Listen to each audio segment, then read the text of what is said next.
Today I'm standing proudly with Colleyville Police Chief Michael Miller and Rabbi Charlie Citron Walker of Congregation Beth Israel. I'd like to recognize my other law enforcement partners in attendance from Homeland Security Investigations, Texas Department of Public Safety, the Fort Worth Police Department, and others, as well as our community partners from ADL, the American Jewish Committee, and Secure Community Network. Thank you for joining me today. I'd also like to thank Colleyville Center, Good Shepherd Catholic Community, and city officials of Colleyville for the use of numerous facilities and resources in support of this crisis and this investigation. Although a global FBI terrorism investigation is underway, we wanted to provide an update as best we could regarding last Saturday's hostage taking here at the Congregation Beth Israel in Colleyville, Texas. This attack, rooted in anti-Semitism, has shaken the members of Congregation Beth Israel and extends to the entire Jewish community, many of whom we have heard from as they worry about potential and persistent threats. We will each speak and plan to take a few questions as time permits. Chief Miller, I'll turn it over to you. Thank you, sir.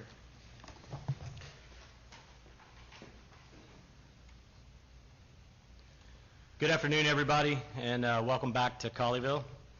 I wanted to begin my remarks by just acknowledging the bravery of the hostages on Saturday. Their actions were nothing short of heroic, and I'm so thankful that they are reunited with their families. Good job, Charlie. We continue to work closely with the FBI on this investigation. Tips and leads continue to come in.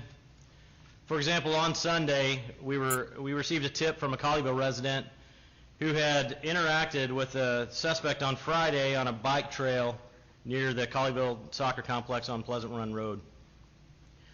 CPD officers found a mountain bike that was chained to a fence along the railroad tracks near the soccer complex. And FBI agents were called to the scene to process and photograph the bike. They were able to unlock the bike lock with a key that was found in the possession of the deceased suspect. As we've had time to review the details of the operation on Saturday, I would like to acknowledge the efforts of a few that stood out. As many of you know, we have a consolidated dispatch center with South Lake and Keller. We all share one main police channel, and our dispatchers are actually Keller police employees that are housed at Keller PD. By all accounts, the team working Saturday morning did a phenomenal job. They spoke to the suspect and to the rabbi for an hour and a half before negotiators took over. At the same time, they were inundated with 911 calls, calls from the public, calls from the media, all the while continue to provide services to the two other cities. Really a fantastic job by these professionals. And as I said on Saturday night, the call originally came in as a disturbance. The first officer arrived on the scene at approximately 10:45 a.m., just 2 minutes after he was dispatched. This officer has 2.5 years experience with the department, and with the insight of a veteran officer, within 1 minute and 23 seconds, he says over the radio, this could be a potential hostage situation. Extraordinary job by this young officer to quickly recognize the gravity of the situation. And this set the tone for the entire incident. I would also like to recognize the FBI's rapid response and enormous resources that they dedicated to resolving the situation. All told, the FBI had 182 personnel dedicated to this incident. Their skilled personnel and aggressive, sound decision-making by FBI Special Agent in Charge Matt DeSarno ensured that we had the right personnel with the right skills on the scene to handle any situation that may evolve. We are eternally grateful for the support provided by the FBI this week. I would also like to thank the Colleyville Police Department and all of the agencies that responded to assist.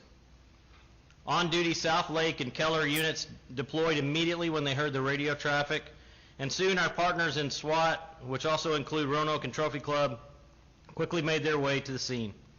In total, we had approximately 252 law enforcement personnel from 13 different agencies assist us, and many more city departments and volunteers.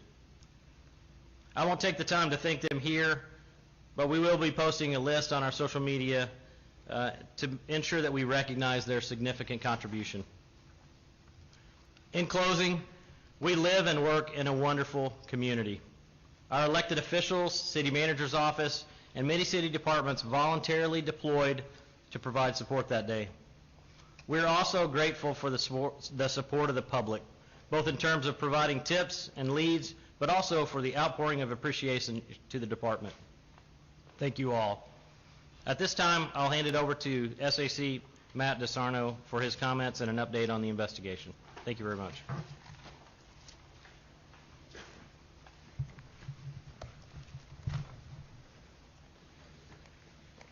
Thank you, Chief Miller, and thank you for the continued service to your city and community of Colleyville. It's been outstanding to work with you and with this entire community and your department throughout this crisis and this investigation. Again, my name is Matt DeSarno. I'm the Special Agent in charge of the Dallas Field Office of the FBI. My area of responsibility includes Colleyville, and as the Chief just explained, we respond in force when the law enforcement community is in need.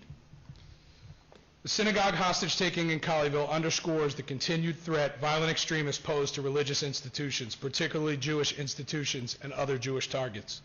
The FBI is and has been treating Saturday's events as an act of terrorism targeting the Jewish community. It was committed by a terrorist espousing an anti-Semitic worldview. It was intentionally targeted in a selected location, the Congregation Beth Israel synagogue. Our thoughts remain with the victims and their families. Our thoughts are also focused on the entire Jewish community. We recognize that the Jewish community in particular has suffered violence and faces very real threats from across the hate spectrum, from domestic violent extremists to foreign terrorist organizations. And because of that, the FBI considers the enduring threats to the community to be among our very highest priorities. The Colleyville attack is a terrorism-related investigation in which the Jewish community was targeted, and the investigation is being led by the North Texas Joint Terrorism Task Force. As the FBI responded to the Colleyville Police Department's request for assistance on Saturday, and before Malik Faisal Akram ever made a single demand to law enforcement, he committed a felony under Title 18, United States Code, Section 247, when he forcibly kidnapped 4 hostages while they exercised their right to worship at Congregation Beth Israel. This is a federal hate crime. As negotiators began to engage with Akram, he repeatedly demanded the United States release a convicted al-Qaeda terrorist in exchange for the safe return of the hostages. In doing so, his actions clearly met the definition of terrorism as defined in Title 18 of the United States Code, Section 2331. As my team learned these initial facts, we immediately opened an international terrorism investigation. Let me be clear here. This was both a hate crime and an act of terrorism. The FBI has primary investigative jurisdiction for both of those violations. The FBI's top mission priority remains to protect the United States from terrorist attack. In this case, we brought every tool to bear towards that end, and we continue to do so. On Saturday night, I explained that an independent investigation of the shooting incident would occur. While the results of that review are not final, today I am able to confirm some key details of the final moments of the hostage crisis. As the hours passed and Akram's behavior changed, he wasn't as communicative with the negotiators. He became combative and issued ultimatums and deadlines. As my leadership team and I were making this assessment, Rabbi Charlie and the hostages seemed to have come to a similar conclusion. And just after 9 p.m., 2 near simultaneous plans of action unfolded. I authorized the FBI's hostage rescue team to make entry into Congregation Beth Israel on the south and west sides of the synagogue. As the teams approached, FBI Dallas SWAT encountered the 3 remaining hostages running from the northeast exit of the synagogue. The teams continued moving to the synagogue and made entry into the building. Akram's death was a result of the deadly force employed by the FBI. I'd like to take an opportunity to highlight the work of the crisis negotiation teams throughout this incident. The professionalism and expertise of the negotiation team, combined with the composure and judgment of the hostages, set the conditions for a successful resolution. This included the negotiated release of 1 hostage shortly after 5 p.m., and it facilitated the tactical delivery of food and medical aid to the hostages during the crisis. Rabbi Charlie and the other brave individuals who were held hostage are survivors, and they are heroes. This remains an ongoing international terrorism investigation. While I'm limited in the information I can provide in order to maintain the integrity of that investigation, I will confirm that we continue to coordinate with our international partners through our FBI legal attaché offices in the United Kingdom and elsewhere. We continue to work with our intelligence community partners to learn as much as we can about Akram, his associates, and his motivations. We are following up on a high volume of viable leads, as this is an evolving investigation into a terrorist who crossed global boundaries and who was not known to and did not have prior contact with U.S. intelligence or law enforcement authorities. We are rigorously conducting analysis of Akram's associates and media, including his personal devices and online accounts. We're working hard to learn more about how Akram acquired the firearm he possessed, and of note, specifically, no explosives were recovered at the scene. To date, we've had significant success in tracking Akram's movement and identifying persons with whom he interacted while inside the United States. This includes from the time he landed in New York on December 29th until he entered the Congregation Beth Israel synagogue on January 15th. I'd like to thank our partners, to include the New York City Police Department, the Dallas Police Department, the Fort Worth Police Department, and of course the Colleyville Police Department for their assistance in these efforts. I'd also like to thank the members of the public who voluntarily provided critical information in getting us to this point. The FBI is particularly skilled at amassing and mobilizing resources in response to a crisis such as this. In Dallas, we responded immediately with agents and analysts. Our victim specialists arrived to stay with family members as the hours passed. Our Dallas Critical Incident Response Team, including crisis management coordinators, SWAT, evidence response team, and crisis negotiators mobilized. A command post was established and staffed, and it included staff from Congregation Beth Israel. Resources from Quantico and FBI headquarters immediately engaged and began supporting our efforts. Within hours, on-scene resources flowed in from our critical incident response group, and this included the FBI's hostage rescue team, additional crisis negotiators, additional intelligence analysts, behavioral science experts, and additional crisis management coordinators. Throughout the day, we worked through legal process with technology providers and other partners to establish operational advantages. We received immediate support from our local, state, and federal law enforcement partners. And at present, we are leveraging all resources at our disposal to analyze and exploit data and evidence at the FBI laboratory, at our Operational Technology Division, and at the North Texas Regional Computer Forensics Lab. We will continue to devote resources to this investigation as long as needed, and I want to thank each person who has been working steadfastly since last Saturday to ensure in the pursuit of justice. As the crisis shifts into investigation, we continue to apply the same rigor to our investigative, intelligence, and operational practices. It's what the American people expect, and it's our FBI mission to protect the American people and uphold the Constitution of the United States. While we have not seen any specific or credible threats related to this incident, my team in Dallas and the entire FBI continue to work with our partners to identify and mitigate threats to the Jewish community and others. Members of all faith communities should not have to be worried about the threat of violence at their services. Since Saturday, my colleagues around the country and the leadership of the FBI have been engaging with the Jewish community to provide updates, to reaffirm our commitment to protecting faith communities, and to highlight available resources. The FBI and our partners at the Department of Homeland Security have significant, valuable training and awareness resources available both online and directly through our field offices across the country. Additionally, we work very closely with the ADL and other similar organizations to increase awareness, provide training, and inform communities about threats.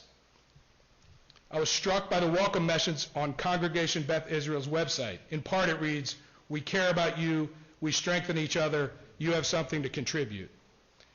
I can't think of a better sentiment at this time. Rabbi Charlie was a rock, even amidst his own crisis. He was a leader and a teacher and a protector. He provided safety, orchestrating a daring, successful escape. Personally, his conduct throughout the day provided me with a level of comfort and confidence that is difficult for me to explain. Rabbi Charlie, the heroes you were with, your congregants, your families, have endured unspeakable trauma. We care for you and we seek to strengthen you. And as you have shown us your strength, we hope to do the same for you. Thank you. Thank you. I'd like to invite Rabbi Charlie Citron Walker to the podium.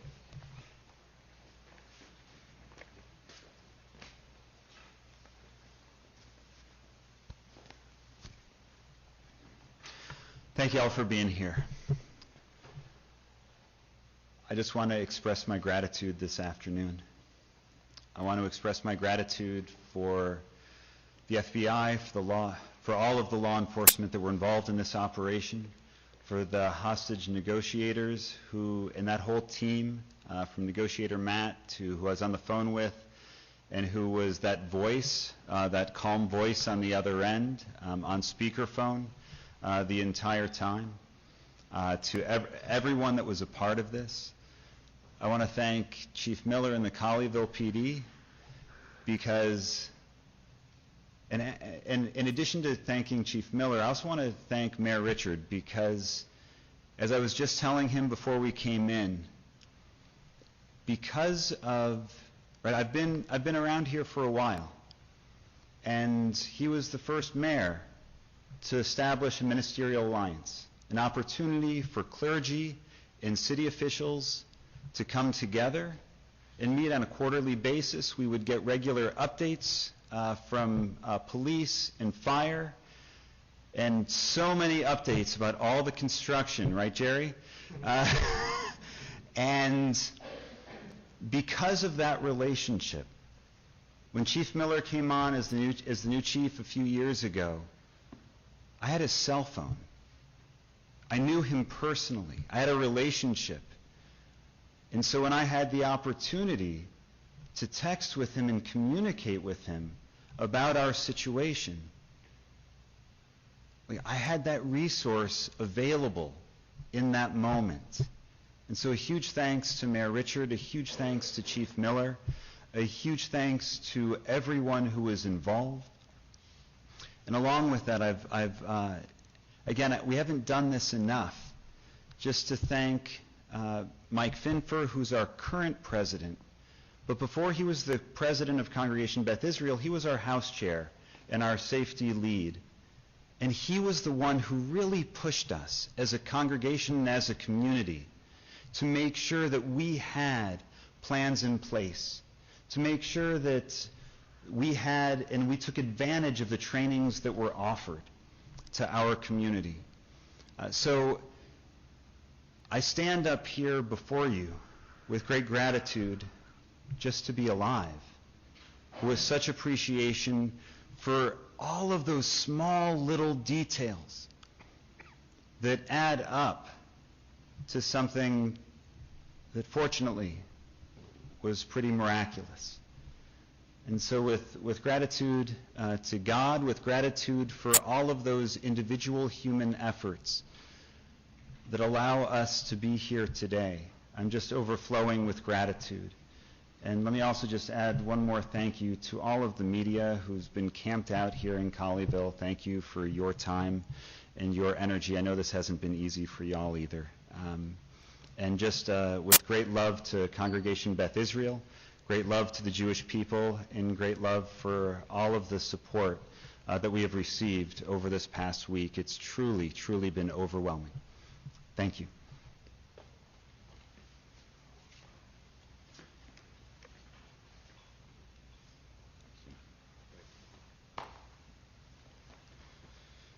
Okay, we do have a few minutes for questions if there are any.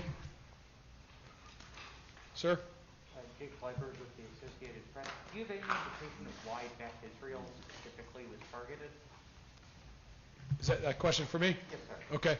Yeah, so the question, Jake, is why Beth Israel specifically was targeted? Yes, sir. We do have information about that. I think what I'll say here is that we think that Akram was seeking the release of a convicted terrorist who is in federal prison. I didn't on Saturday night, and I don't intend now to give that person any further notoriety.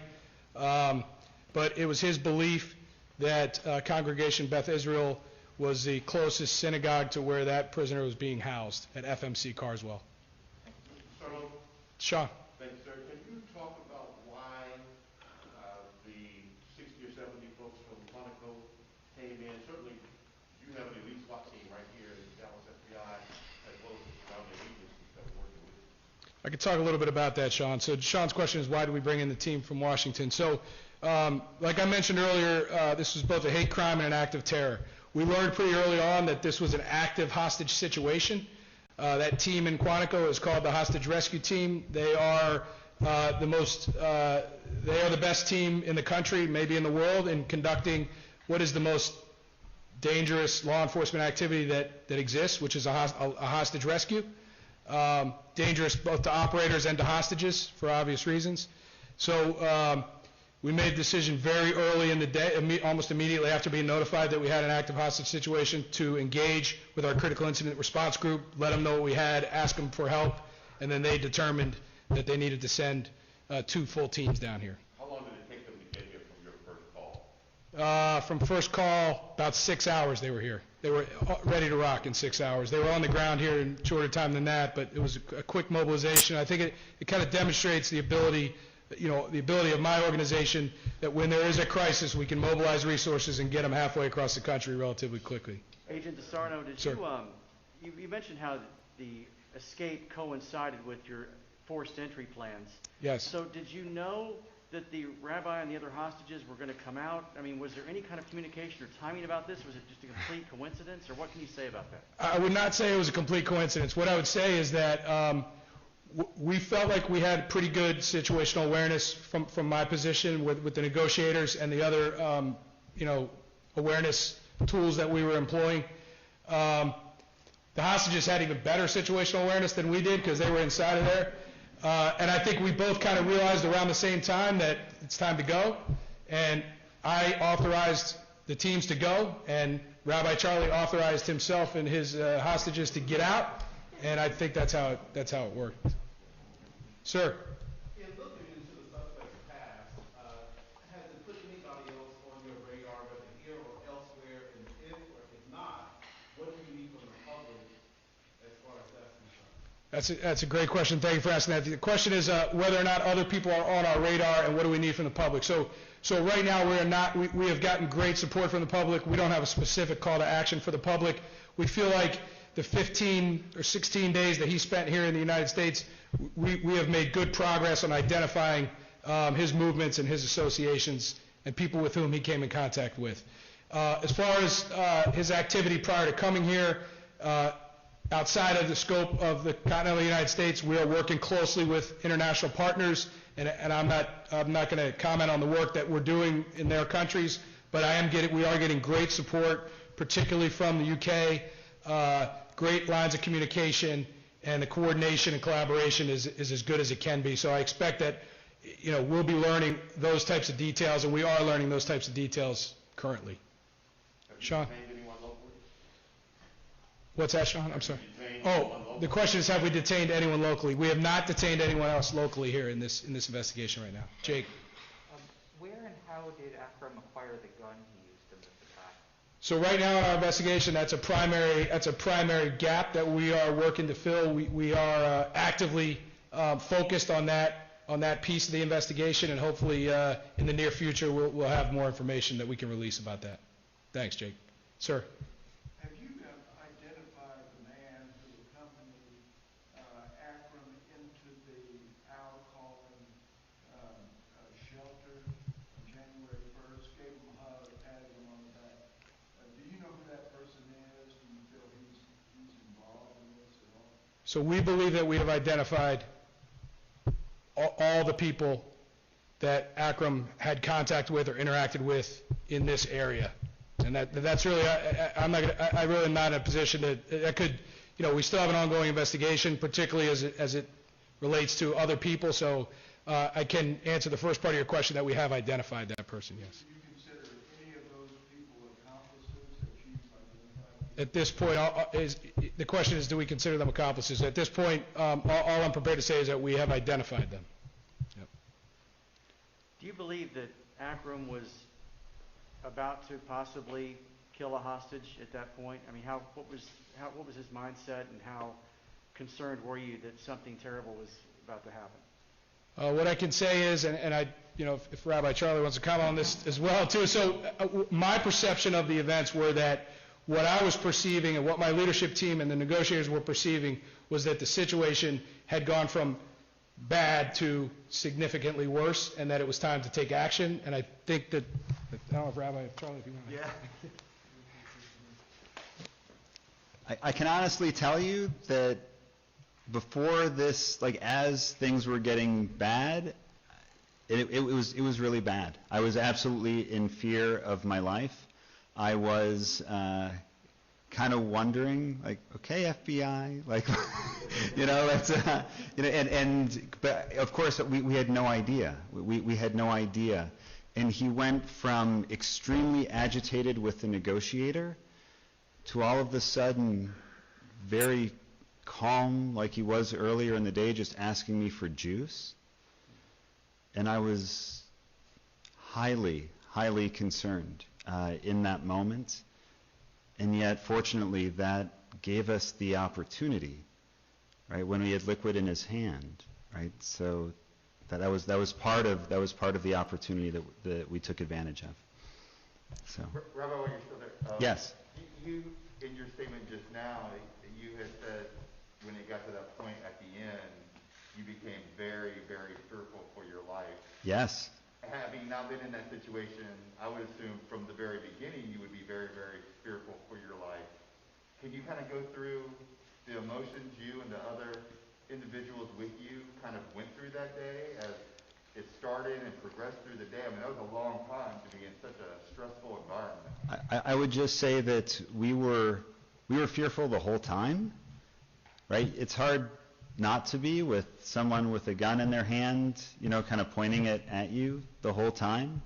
The first, hour or so, hour and a half, was extremely, extremely upsetting, extremely terrifying, and there was a long period of calm conversation, of again, once he was talking with us, he wasn't yelling at us, and we were able to have conversation. He was certainly, right, we were constantly looking, right? We were constantly looking for an opportunity to leave. And it was very, very hard to find an opportunity where we all could leave. Right? That was kind of something in all of our minds, right? None of us could imagine one person going and leaving the others behind. And so it took a very long time, and we were very fortunate in many ways, right? And when the opportunity presented itself, we were able to take advantage of it. But it was pretty on edge all day. Can you talk a little bit about services starting back up tomorrow and how that's going to look? Is it going to be virtual? What things are changing? The public can participate in services through our Facebook Live program. And so and anyone that would want to come and pray with us, we invite that participation. But we will be having services tonight. We will be having services tomorrow morning, our traditional observance. Any message for the Jewish community this Shabbat? The message for the Jewish community this Shabbat, more than anything else, is as best we can. I want to encourage everyone to have a Shabbat Shalom, a Sabbath of peace. God willing, we're able to find a sense of wholeness with our families, with our communities, and that is that sense of peace that comes with every Sabbath, each and every week, and that's our opportunity to help make Shabbat a day of holiness, to make it a unique day out of the entire week, and we all desperately need that sense of peace. And I would extend that not only to the Jewish community, I would extend that to all communities. This question is for the special agent in charge. Can you take us back to the moment where you had to make that critical decision to send your officers in? Can you take us back to that moment, what you were thinking, what you were feeling? So what I'll say is that I felt I felt like I had good situational awareness because I had help from, we had help from inside the synagogue. We had a great negotiation team that I highlighted earlier that gave us really good visibility into what was happening. We believed, we had a good idea of the condition of all the hostages and the mindset of the hostage taker, and so it gave me the confidence in the information that I had, combined with the confidence that I had in the abilities of the teams to do their job, that made a very difficult decision, one that I could make confidently. One quick question, the footage that was inside of the synagogue, was that something you were able to see during that, you were trying to figure out what was happening inside? All I'm prepared to say about that is that we felt like we had really good audio coverage of what was happening in there and decent video coverage of what was happening in there. Enough to give the decision makers, the negotiators, and others general situational awareness, but we did not have full visibility of what was happening. The key things we want to know are the condition of the hostages and the mindset of the hostage taker, and we were able to have that. One more. Getting road to the synagogue, can you elaborate on other modes of transportation that he used to get around, and could you elaborate on some of the other places he went in the metroplex? Really, all I can. The question was about elaborating on his modes of transportation and other places he went in the metroplex. So, as we still continue to conduct this investigation and determine exact all those things, and we have pretty good fidelity on those things, but I'm not at this point prepared to talk specifically about identifying associates or contacts or those types of. It's just investigative details I can't discuss right now. We'll take one more question. Sir, just relative to his motive, I mean, is it your belief that when he got on a plane in London, that was his goal from all along to do what he ended up doing? Or did along the trip somewhere did he decide to do this? So, the statement that I made earlier about his motives is where we are right now, that we believe that he committed an act of terror based on an anti-Semitic worldview in order to secure the release of a convicted terrorist. That's what we believe. That's what we believe was his motive. From the beginning of his travel to here. That's what you said. What I'll say about his motive. Yeah. All along that was his motive. What I believe, I don't know when that motive came about, if it was 7 years ago or 2 days before the attack, but that was the motive for conducting the attack. Is there a clear indication of his connection to the individual he wanted released? So the individual he wanted released is a convicted terrorist that foreign terrorist organizations in the past have tried to negotiate the release by exchanging American hostages for that person's release. So he is certainly aware, but I am not aware of any personal connection to that person. All right. Thank you, everybody.